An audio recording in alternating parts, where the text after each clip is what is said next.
이런 구역이 없는 학교도 지금 많다고 그러죠. 자, 현장에서의 문제점, 또 법적으로 이걸 그럼 보완해야 될 점은 무엇인지 같이 한번 생각해 보겠습니다. 네, 요즘에 젊은 직장인들 사이에서는 돈 받은 만큼만 일하고 그 이상의 시간과 에너지는 쓰지 않는 태도, 이른바 조용한 사직이 확산이 되고 있다고 하는데요. 어떤 사회적 배경과 심리적인 요인이 이들을 사직으로, 이 조용한 사직으로 이끄는 것일까요? 또 여기에 대응하는 기업의 조용한 해고는 또 어떻게 바라봐야 될지, 자, 한 편의 시와 함께 오늘 생각해 보겠습니다. 10월 25일 화요일 정용실의 뉴스 브런치 문을 엽니다.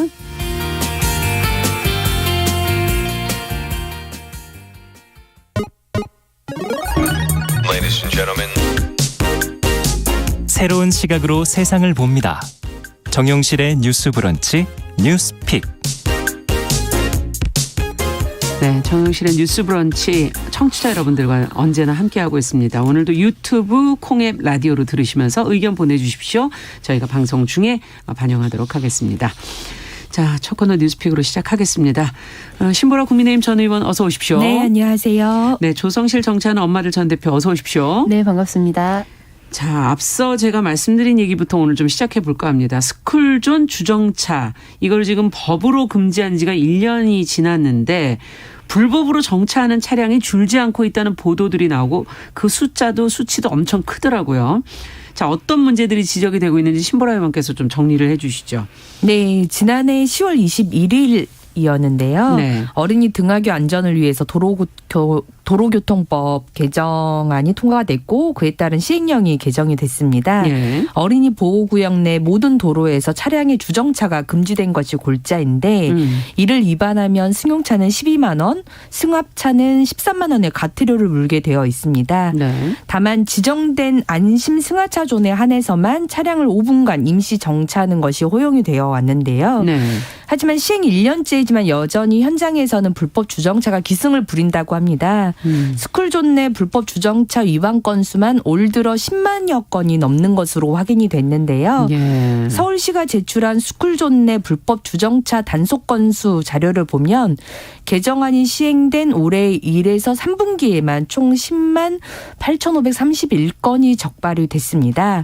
서울시가 제출한 자료만 해도 이만하니까요. 전국 단위로 본다면 아마 더 크겠죠. 그렇겠네요. 네, 지난해 같은 기간 적발된 13만 4천여 건에 비해서 23% 정도 감소한 수치지만 여전히 매달 스쿨존 내에서 법안을 지키지 않는 건수가 한 달에 1만여 건을 넘는 셈입니다. 안심 승하차 존이 있지만 이 또한 문제를 해결하지 못한다는 지적도 있습니다. 왜 그런가요? 네. 네, 안심 승하차 존 지정이 안 되어 있는 학교도 여전히 있고요. 있다 해도 각 경찰청의 교통안전심의위원회별로 이제 이걸 지정하게 되어 있는데 통합적인 기준이 없이 지정되다 보니까 오히려 불법 주정차에 대안이 되거나 불법 주정차를 양산한다는 것입니다. 서울시에 따르면 전체 안심 승하차 존은 552개소인데 초등학교에 설치된 곳은 242개소고 네. 이게 전체 서울 내 초등학교의 39% 정도에 불과해서 절반도 안 되는 실정이라고 그러네요. 합니다. 안심 승하차 존이 학교 정문이나 후문 바로 앞에 있어서 주정차를 막으려는 개정안 취지와도 배치되는 곳도 있고 있다 해도 승합 차량 3대 정도가 간신히 들어갈 정도여서 대부분의 차량이 이 구역을 이용할 수 없는 상황이라는 것이 지금 스쿨존이 당면한 현실입니다. 네. 좀 걱정스럽네요. 지금 법은 만들었지만 지금 불법 단속되는 게 10만여 건이면 많이 안 지킨다는 건 이 법의 효용성의 부분에 네, 좀 생각해 볼 문제가 맞습니다. 있는 것 같고요. 네. 왜 그렇다고 보십니까? 두 분께서 이제 학부모시니까는 많이 보시잖아요, 현장을. 네, 어린이 보호구역 관련된 논란이 이제 그 스쿨존 내 사망했던 아동 관련 법안과 이제 맞물리면서 예. 굉장히 이런 사회적인 구조적 문제에 대한 것들이 법안이나 또 그 법안을 진행했던 유가족들에게 모욕적으로 쏟아졌던 경험을 우리가 가지고 있습니다. 예. 네, 저는 그 바탕을 우리가 구조적으로 살펴봐야 된다고 생각하고요. 그건 당연히 이제 그래서서는 안 됐던 인식 뭐 공격적인 거라든지 모욕적인 거라든지 사실관계에 기반하지 않은 뭐 가짜뉴스를 학교들도 굉장히 많았고 그 사실을 먼저 말씀드리고 싶고 네. 이게 3년 전에 발표했던 자료인데 업데이트된 자료를 제가 못 찾아서 우선 3년 전 자료를 좀 가지고 왔어요. 2017년 기준으로 조사했던 것을 행정안전부가 2019년도에 발표를 하고 향후 5개년도에 걸쳐서 점차적으로 사업을 진행하겠다라고 했던 사안인데 이게 네. 들어보세요. 전국에 한 6천여 개의 초등학교가 있습니다. 그런데 여기에 입구에서 나왔을 때 인도가 전혀 없는 학교가 몇 개 정도 될 것 같으세요? 그래 없나요? 1,800개가 넘습니다. 굉장히 많은 아, 거죠. 3분의 1 가량이 3분의 1이 딱 나왔을 때 인도가 없어요. 네, 이면도로 즉 차도와 인도가 구분되어 있지 않거나 바로 주차장과 연결되어 있거나 그래서 그중에 986개소는 학교 인접 도로 자체가 좁거나 도로 주변에 건물이 있어서 인도 설치가 아예 어려웠고요. 그리고 이 중에는 유치원의 주출입문이나 학교의 출입문이 노상의 주차장하고 바로 연결된 데가 281곳이었습니다. 그래서 이제 보통 스쿨존 이야기를 하게 되면 보통 내가 거주한 데서 이제 움직이면서 보게 되는 한두 개의 학교를 가장 상징적으로 떠올리잖아요. 그렇죠. 네. 그런데 이제 전국적인 분포로 봤을 때 이렇게 아예 이면도로가 아니라 어린이 보호구역에 펜스로 구분이 되어 있고 아이들이 안전하게 통학할 수 있도록 구조적인 장치가 마련된 학교가 아직까지도 역부족인 현실이고요. 그러네요. 이제 그런 의미에서 이제 주정차나 이런 부분들을 이제 말씀해 주셨던 것 같은 어떤 스쿨존의 정차구역을 만든다든지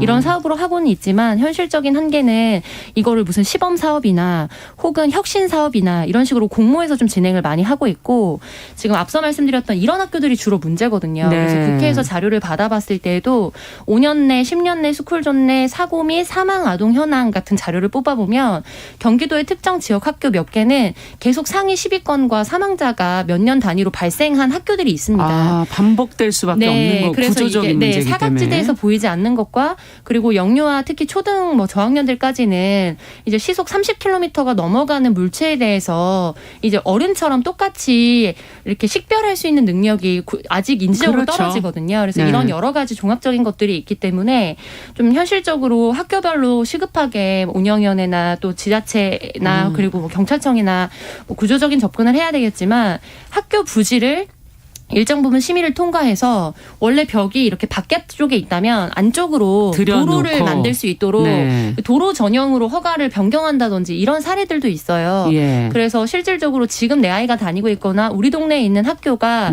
이렇게 통학로가 확보되어 있는지부터 좀 확인을 하고 그렇지 않을 경우에 어른들이 그렇다면 이 문제를 어떻게 해결해 줄 것인지 이 문제가 해결되지 않으면 사실 지금 학부모들이 또 어떻게 보면 컴플레인을 하고 있는 아이들이 위험하기 때문에 픽업을 해야 되는데 차가 머무를 수 없다라는 구조적인 문제를 매듭을 풀기가 좀 쉽지 않을 것으로 보입니다. 그러네. 현장에서 계속 갈등만 양산시키는 건데 서로가 서로를 공격하게 되는 구조가 이 될 문제를 수밖에 조금 더 없는 거죠. 면밀하게 들여다보자라는 지금 지적이시고 네. 그 안에 지금 인도가 없는 학교들이 어떻게 돼 있고 학교의 구조적인 부분들이 어떻게 돼 있는지 반복되는 사고가 있는 학교들은 어떤 문제들이 있는지를 하나하나 따져보고 네, 살펴봐야 맞습니다. 된다라는 지금 지적이시고 이렇게 되면 뭐 용도 변경이라든지 이런 국토부의 문제, 교육부의 문제 여러 부처가 같이 협업을 해야 되지 않을까 하는 생각도 드는데요. 신보라 의원께서는 어떻게 보십니까? 네, 저도 맥락상 우리 대표님 의견에 많이 동의를 하는데요. 네. 이게 스쿨존 주차를 금지를 했지만 아이들의 안전한 등하굣길, 그러니까 그 통학길이라는 본질적인 문제를 해결하지 않은 채 지금 현재는 과태료만 부과한 어떻게 보면 이제 네거티브 전략인 그렇죠. 거죠. 그런 네거티브 전략이 실은 지금 통하지 않은 상황이다라고 보고요. 저는 이제 스쿨존의 주정차 문제를 해결하려면 크게 세 가지를 해결했어야 된다고 보는데 네. 말씀하신 것처럼 그 통학길에 안전한 방안을 마련하는 것. 네. 그러니까 이거는 어떻게 보면 예방에 초점이 마련되어 있는 거고. 그렇죠. 두 번째는 과태료를 부과하는 것. 예. 그리고 세 번째는 단속을 강화하는 것. 이 세 가지가 잘 이루어져야 하는데 실은 그 안심 그 통학길 마련이라는 그런 포지티브 전략은 아예 부재했거나 치밀하지 못했다고 하는 생각이 들어요. 네. 그래서 제가 있는 곳은 지금 신도시인데 신도시 같은 경우는 이제 도로 구획이나 인도나 이런 것들이 굉장히 넓게 설계되어 미리 있어서 마련이 돼 있죠. 안심 승하차 구역이 이제 지정된 이후에 아. 실제 이제 인도의 일부를 각기화해서 그걸 안심 존으로 만들어 놓고 이제 5분 정도 5분간 정차할 수 있는. 정차를 할 수 있도록 그렇게 하니까 실제 정문에서 일정 정도 거리에 있는 곳에서 마련을 했기 때문에 일정 정도 그런 문제들을 극복할 수 있었습니다. 예. 그렇지만 방금 이제 조 대표님이 말씀하신 것처럼 정문 앞이 거의 그냥 이면 도로거나 도로이고. 인도와 네. 도로의 경계가 없거나 뭐 이러면 주차장이거나. 그 앞이 그냥 주차장으로 될 수밖에 네. 없는 상황이고 그러면 여전히 그 운전자들의 시야가 확보되지 않으면서 아이들은 아이들이 위험해지고. 잠깐 튀어나왔을 때 발생할 수 있는 돌발 사고들이 여전히 그 발생할 수 있는 위험성이 커지거든요. 네. 그래서 실은 이제 그 안심 승하차 구역을 뭐 협의회나 이런 것들을 가동해서 조금 정문 그 원거리에 예. 만들어 놓는 경우도 있는데 이 경우에도 이제 원거리에 승하차 구역을 만들어는 놓지만 내린 이후부터 아이가 그 정문에 때까지. 도달하는 거리까지의 예. 안전 펜스랄지 뭐 인도랄지 이런 것들은 또 장치를 마련해두지 않다 보니까 부모님들 입장에서는 내 아이를 원거리에 내려줬을 때 안전하게 정문까지 안심을 할 수 있도록 갈 수 있느냐는 부분이 퀘스천이 있는 거죠. 그러네요. 그러니까 그러느니 정문 앞에 그냥 딱 세워서 아이를 보내야겠다라고 하는 생각을 가질 수밖에 없게 되어 있다. 그래서 이런 부분들이 정말 그 치밀하지 못하기 때문에 학교 문 앞에로 승하차 구역을 정해서 법의 취지를 아예 무색하게 만들어버리거나 승하차 구역을 정해도 너무 좁은 공간이어서 위험성을 크게 만들거나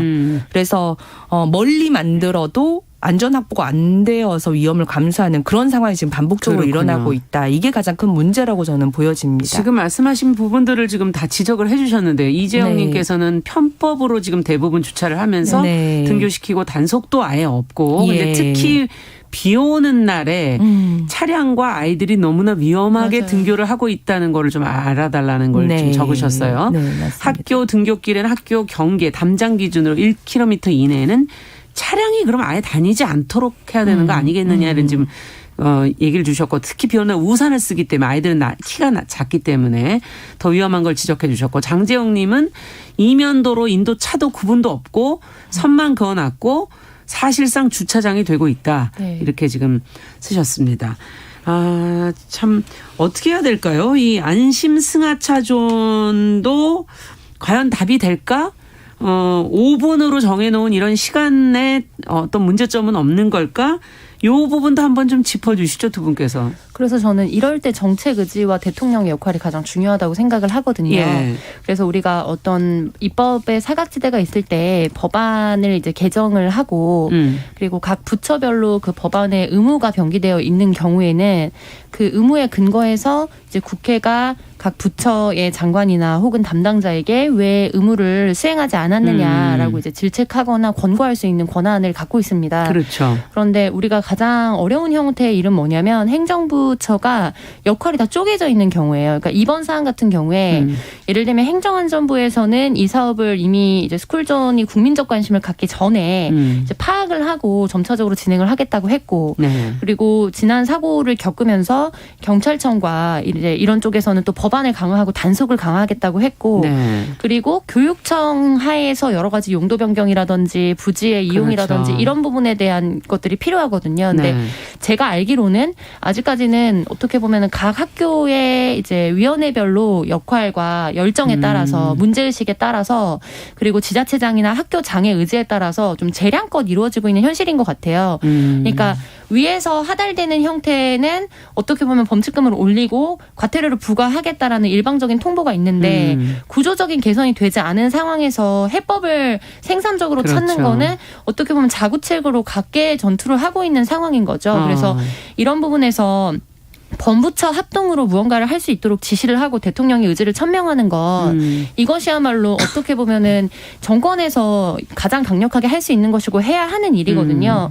그래서 우리가 뭐 저인구와 관련된 논란들도 계속 지속되고 있고 네. 그리고 아동인권 관련해서는 어떻게 보면 뭐 지난 법 통과 과정에서 논란이 있기는 했습니다만 그래도 보수 진보 할 것 없이 공감대를 이루고 그렇죠. 있는 몇 안 되는 사안 중에 하나입니다. 세부 해결책에 있어서는 뭐 논란이 많이 되기도 하지만요. 그래서 그래서 그런 부분에서 이제 대통령이 이런 사안들에 대해서 관심을 가지고 실질적으로 우리 아이들이 얼마나 안전하게 통학로를 다니고 있는지 그래서 위험살이나 이런 현장들을 직접 방문하고 그래서 이제 어린이집이나 이런 데 방문해서 지금 논란이 됐던 발언들도 있잖아요. 아이들의 발달에 대해서 너무 모른다.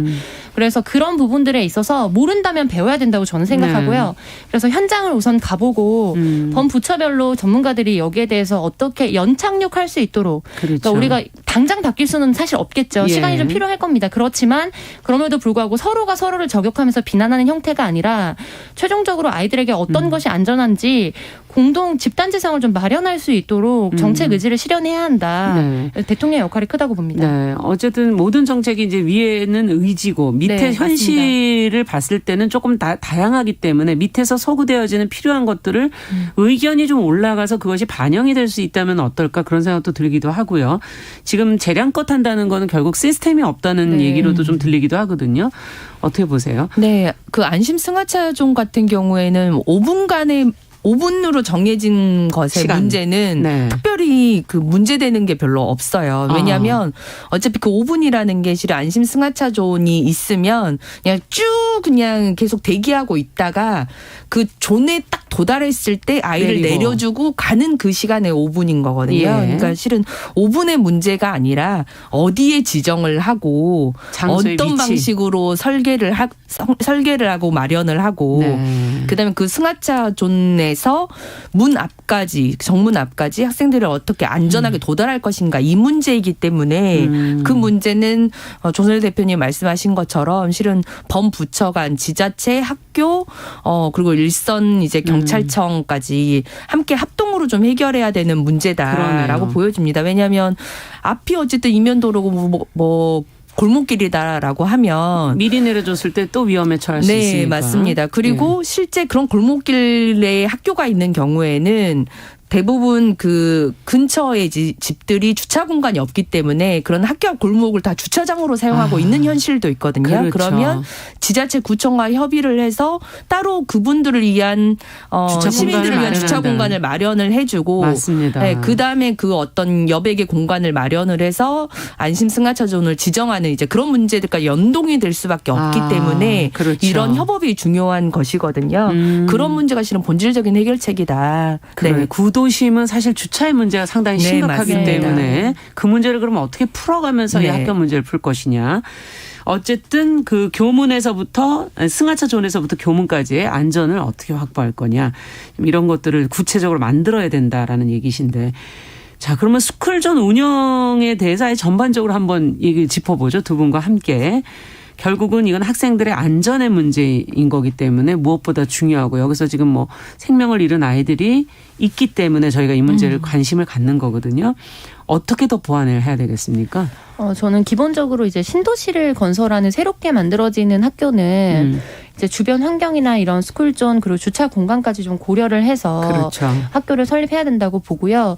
그러니까 우선 가장 좋은 거는 청취자분께서 말씀해 주신 것처럼 아이들이 도보로 학교를 갈 수 있는 곳에 배치되고 도보로 가는 겁니다. 근데 우리 현실상 그렇게 어려운 경우들도 있고 예를 들면 보행에 도움이 필요한 학생들도 있기 때문에 그렇죠. 그런 경우에는 사실 입구를 이원화해서 도보로 보내는 아이들은 정말 안전하게 차가 전혀 닿지 않고 아파트 단지나 혹은 주택 가로부터 갈 수 있도록 도보를 확보해주고 주차장이 필요해서 하차가 필요한 학생들 같은 경우에는 말씀해 주신 것처럼 별도의 주차 공간이나 아니면 승하차 스팟을 지정을 한 다음에 거기서 반드시 펜스를 쳐서 아이들이 그 펜스를 넘어가지 않고 차도 치받을 수 없도록 만들어주는 좀 이원화 체계가 필요할 것으로 보여요. 그런데 좀 큰 부분은 이제 인식적인 부분이겠죠. 그러니까 저 같은 경우에는 지금 마포구청 근처에 살고 있는데 이제 작지 않은 학교거든요. 근데 그 스쿨존 내에 바로 스쿨존이 끝나거나 혹은 스쿨존과 스쿨존 가운데 공업사가 있습니다. 자동차 공업사 군이 클러스터가 있고요. 반대쪽으로는 고가로 되어 있고 그 길들 양쪽을 지나서 아파트 단지로 연결되는 학군의 아이들이 다 그 학교에 배치가 돼요. 그래서 사실은 스쿨존을 설치하는 것도 중요하지만 스쿨존이 기계적으로 끝나거나 스쿨존으로 법률상 지정이 됐는데 그 가운데 있는 어떤 지점에 자동차 고객이 전담해서 매일 수백 대씩 들어다니는 게 같이 있다는 것 자체가 사실은 굉장히 비상식적인 거거든요. 그러네요. 근데 이전의 학교 설계들은 사실 그런 식으로 되어 있습니다. 예. 그래서 그런 경우에는 그렇다면은 별도로 이제 그 근처에 뭐 예를 들면 공원 같은 것도 만들고 하거든요. 뭐 지자체에서 기부 체납한 땅일 수도 있고 여러 용도로 뭐 받은 네. 땅일 수도 있고요.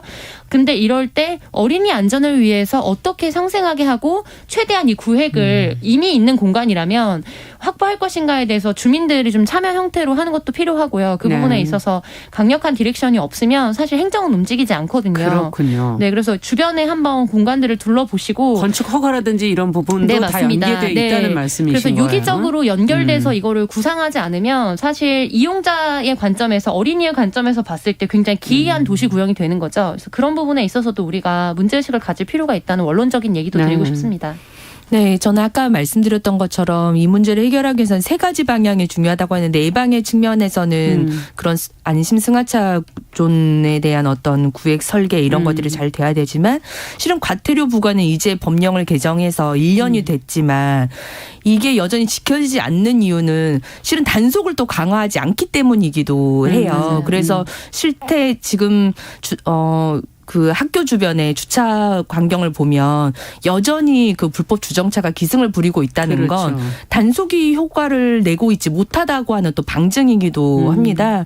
그래서 오늘 대통령 예산안 그 시정연설 보니까 어린이 보호구역 내 무인 단속 장비를 확대하겠다는 그런 이제 내용도 있었지만 이제 그 관련한 단속을 좀 저는 또 그것도 함께 같이 강화를 해야 된다라는 네. 생각이 듭니다. 그리고 실제 계도 기간이라는 게 있지만 저는 1년 정도면 그 계도 기간은 충분하다고 생각하는데 그렇죠. 각각 그 학교마다 그 근처의 불법 주정차들을 단속하기 위한 얼마나 충분히 했는지. 인지할 만한 계도가 있었는지 그거에 대한 검증도 좀 필요할 것 같고요. 단속 강화를 통해서 이 세 가지 측면의 부분들이 원활하게 작동이 돼야만 이 스쿨존 내 안전사고의 문제를 해결할 수 있다. 그러네요. 이렇게 봅니다. 네.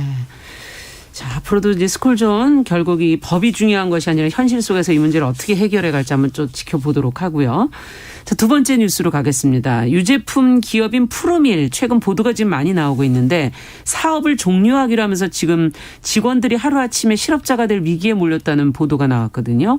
어떤 상황이고 어제 뭐 노사가 만났다 그러는데 뭐 좋은 얘기들이 나왔는지 조 대표님께서 지금까지 나온 얘기 좀 정리해 주세요. 네, 푸르밀이 경영난을 이제 근거로 지난 17일 전 직원에게 다음 달 30일자로 사업을 종료하겠다라면서 네. 대거 해고 통보를 해서 문제가 되고 있습니다. 예. 그래서 낙농업의 여러 가지 뭐 유제품 구매량이 줄어든다든지 저인구화라든지 이런 걸로 인한 전체적인 위기는 어떻게 보면은 모든 업체가 다 겪고 있는 일인데요. 그렇죠. 네, 특히 이번 푸르밀 사태에서 좀 주목이 되고 이제 관심을 받고 있는 부분은 어떤 경영권의 승계가 이른바 이루어지면서 최근 4년간 경영난이 극도로 악화되었다는 사실입니다.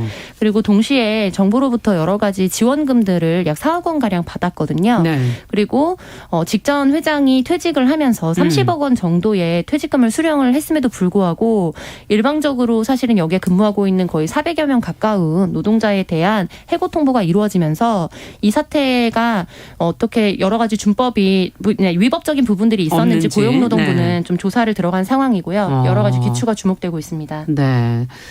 자, 지금 어떻게 하다 이렇게 이런 상황까지 오게 됐는지 어떻게 보십니까? 두 분 먼저 신보라 의원께 간략하게 여쭤볼까요? 네, 실은 이제 푸르밀 같은 곳이 좀 유업계 그러니까 유제품들을 업계. 생산하는 그런 업계 중에 좀 대표 기업 중에 하나더라고요. 우리가 좀 잘 알만한 그런 유제품들 있잖아요. 뭐 비피더스, 뭐 검은콩 네네. 우유, 뭐 초코 우유 이런 것들을 생산하는 생산하는 기업인데 실은 영업 적자나 이런 것들이 쌓여 있긴 했었는데 이렇게 갑작스레 전 직원에 대한 해고 통보를 하는 것이 굉장히 좀 이례적이기도 하고 그렇습니다. 네. 네. 잠시 후에 저희가 이야기를 조금 더 이어가도록 하죠. 11시 30분부터 일부 지역에서 해당 지역 방송 보내드립니다. 뉴스픽 계속 이어가겠습니다.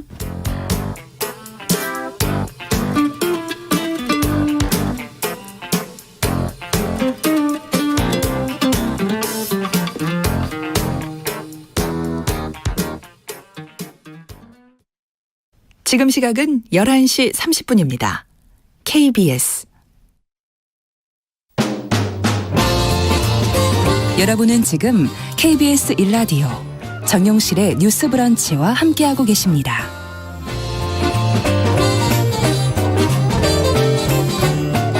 네, 뉴스픽 지금 유제품 기업인 푸르밀이 지금 최근 사업 종료를 하기로 하면서 실업자가 될 위기에 몰린 직원들, 노동자들의 이야기 지금 하고 있는데요. 지금 신보라 의원께서 경영 적자가 최근에 많이 누적이 되고 있었다라는 얘기까지를 지금 네. 해주셨어요. 그게 보면 뭐 내부 사정을 정확하게 속속들이 알기는 어렵지만 네. 외부적 요인과 내부적 요인이 좀 겹친 부분들이 있는 것 같아요. 외부적 요인으로는 유제품 업계 자체가 좀 어려움을 겪고 있는 건 많이 알려져 있는 사실인데요. 수년 전부터 얘기가 나오고 있었죠. 왜냐하면 저출산 고령화로 유제품 소비율이 우선 기본적으로 떨어지고 네. 생산 가액은 높아지는데 유제품 가격도 일정 정도 통제를 받고 있잖아요. 예. 그리고 뭐 해외 제품들의 유입이나 원자재 가격 상승까지 겹쳐서 매출액과 영업이익이 2018년 이후부터는 적자 구조로 이제 바뀌었더라고요. 네. 그래서 2018년에는 15억, 그다음에 이 회사가 2021년에는 푸르밀이 124억 원의 영업 손실이 날 정도로 적자 규모가 커지고 있는 상황이었고 내부적 요인으로는 오너 가족 경영의 문제가 좀 대두되는 것 같아요. 예. 2018년부터 이제 또 가족 경영인이 이제 전문 경영인이 아닌 가족이 예. 이제 경영을 하면서 문제가 됐고 그러면서 또 시설 투자나 R&D 같은 부분들에 대한 것들이 이루어지지 않았다고 해요. 그래서 지난해에도 R&D 지출액이 4,100만 원밖에 되지 않았다. 매출액 대비 0.02% 이런 걸 보니까 이 기업이 뭔가 유지 발전하려는 목표를 좀 가지고 있었는가에 좀 의문이 들긴 그러네요. 하더라고요. 그래서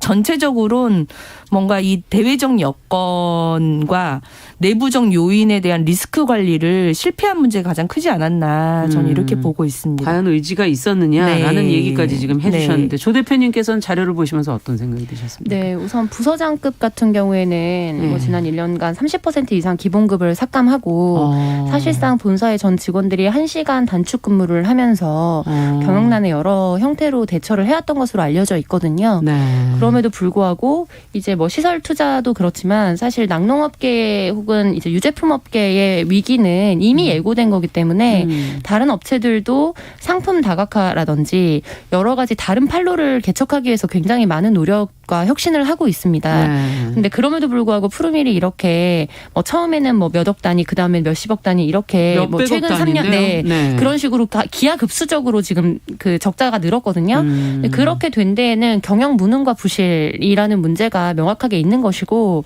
그 부분에 있어서 근로기준법에 근거한 이제 그 경영난에 의한 해고에 해당하지 않을 것으로 직관적으로는 보이는데 이제 근로감독관이 파견되고 나서 지금 이런 형태로 또 대거 해고를 하는 형태는 거의 최초에 가깝다라고 평할 정도거든요. 그래서 이런 상태에 있어서 우리가 입법 사각지대가 있다면 추후에 입법 보완도 이루어져야 되고 행정적인 부분에서 우리가 뭐 보조금을 지급했던 부분이라든지 법인세를 감세해줬던 부분이라든지 이런 부분에 대한 강력한 징계적인 어떤 조치가 이루어져야만 제2의 푸르밀, 제3의 푸르밀 사태가 나지 않을 것으로 보입니다. 네, 지금 노조는 어쨌든 경영 실패 책임을 직원들한테만 돌리고 있다고 이제 반발하고 있고 경영진의 책임도 북한은 분명히 있을 것 같고요. 또 고용노동부 말씀해 주신 것처럼 지금 조사를 시작했다고 했는데 과연 해고하는 그 기간의 통보 기간이라든지 이런 어떤 적법성의 문제 이런 것까지 해서 의견을 좀 주시죠, 두 분께서.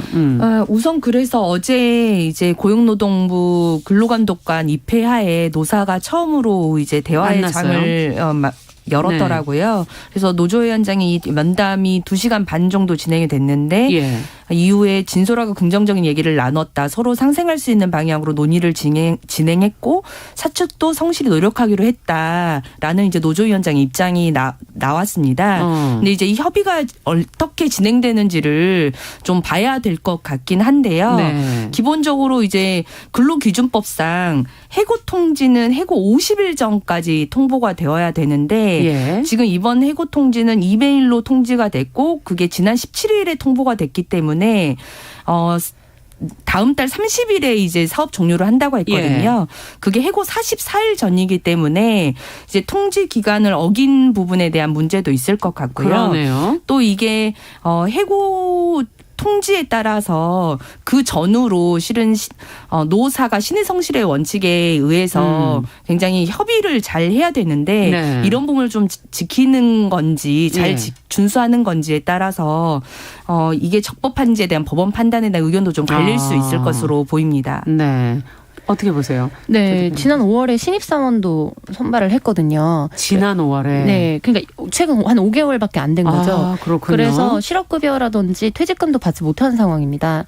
그런데다 사내 변호사라든지 혹은 이제 또 감수나 여러 가지 지원을 해주는 변호사 그룹이 있을 텐데 최소 50일 전에 해야 된다는 이 최소한의 규정조차 시행령 단위 아니라 이건 법령 단위에 있는 거거든요. 네. 지키지 않았던 것 이런 종합적인 상황들을 봤을 때 지금 수면 위로 드러나는 경영난 이외에 사실은 이렇게 갑작스럽게 사실상 폐업 선언을 하게 된 뭔가 다른 또 다른 이유가 있는 거 있지 않을까 아닌가. 저는 그렇게 좀 추정되는 부분들이 있거든요. 예. 그래서 이 사안에 대해서 단순히 350여 명의 본사 직원뿐만 아니라 25개 정도 되는 낙농업계 그리고 또 여기에 이제 배차해 주시는 분들 그리고 또 여러 가지 물류를 하시는 분들까지 하면 수천 명의 해고가 되는 거죠. 해고가 되는 거죠. 사실상에. 네. 그래서 이 부분에 있어서도 좀 큰 관심과 좀 지속적인 팔로우업이 필요할 것 같습니다. 네.